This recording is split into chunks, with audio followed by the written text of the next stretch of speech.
Nakalatag sa Handa Pilipinas exhibit ang iba't ibang innovations bilang paghahanda sa pagtama ng kalamidad. Yan ang sentro ng balita ni Rod Lagusad live. Angelique, tuloy-tuloy pa rin ang kampanya ng Department of Science and Technology pagdating sa kahandaan oras na tumama ang mga kalamidad. Ito'y para masiguro na maiibsan ang maaring epekto nito sa kabuhayan at mga tao. Hindi na bago sa bansa ang pagtama ng mga iba't ibang mga kalamidad. Taon-taon natin itong kinakaharap ng mga Pilipino at taon-taon din ay may nawawalan ng buhay.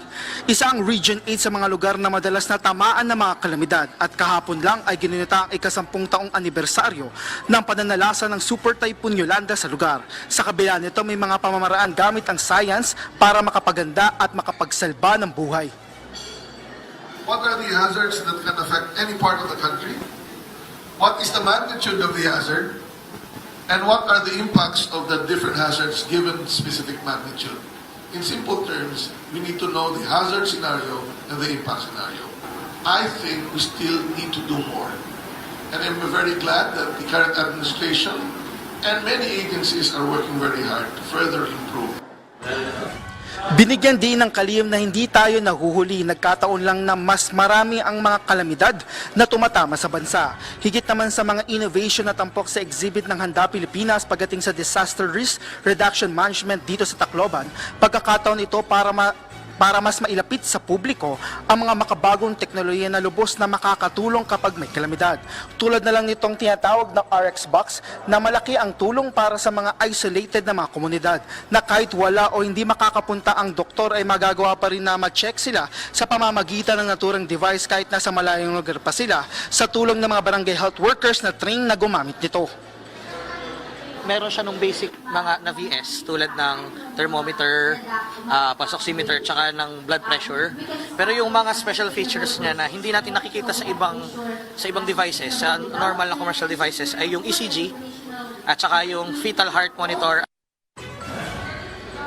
Samantala, kasunod naman na mga tumatamang mga kalamidad tulad na lang ng Yolanda, ang mga residente ngayon dito.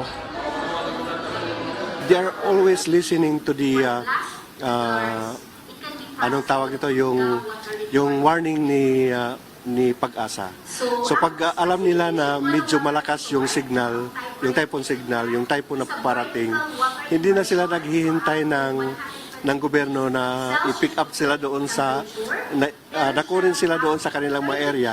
They actually volunteered to go to the evacuation centers.